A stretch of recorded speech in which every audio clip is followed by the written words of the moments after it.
Reading has always been a source of knowledge, intelligence, and critical thinking, which is an essential element of a contemporary human being. However, books, articles, and other publications seem to be replaced by social media, TV series, and cinema.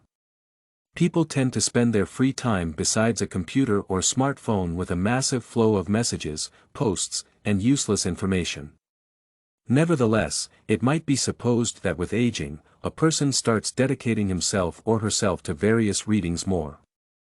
Such an assumption seems a relevant theme to investigate and conduct research on.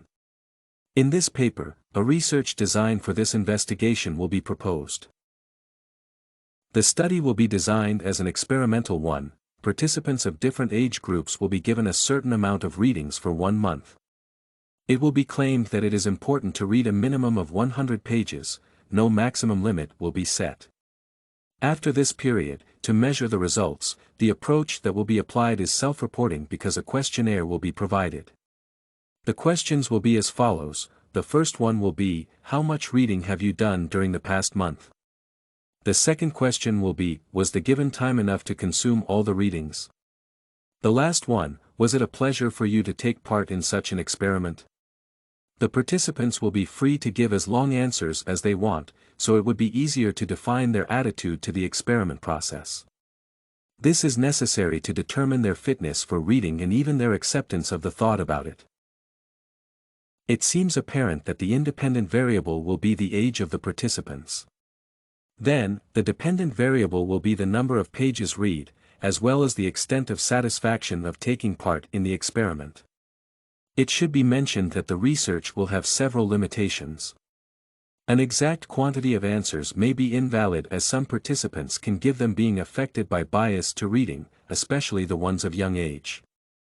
Nevertheless, it is expected to involve at least 120 participators, 30 for each sampling, childhood, adolescence, early and middle adulthood, and late adulthood.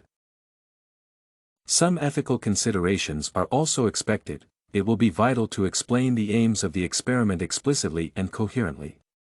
Each participant should be acquainted with his or her role and what will be asked to do.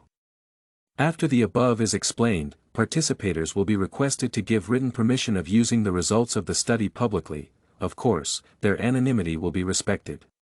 For those under the age of majority, this permission will be asked from their guardians.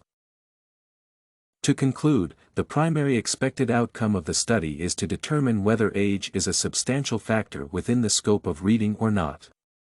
Given the fact that it is a crucial element of human development, the described above research design seems relevant and appropriate.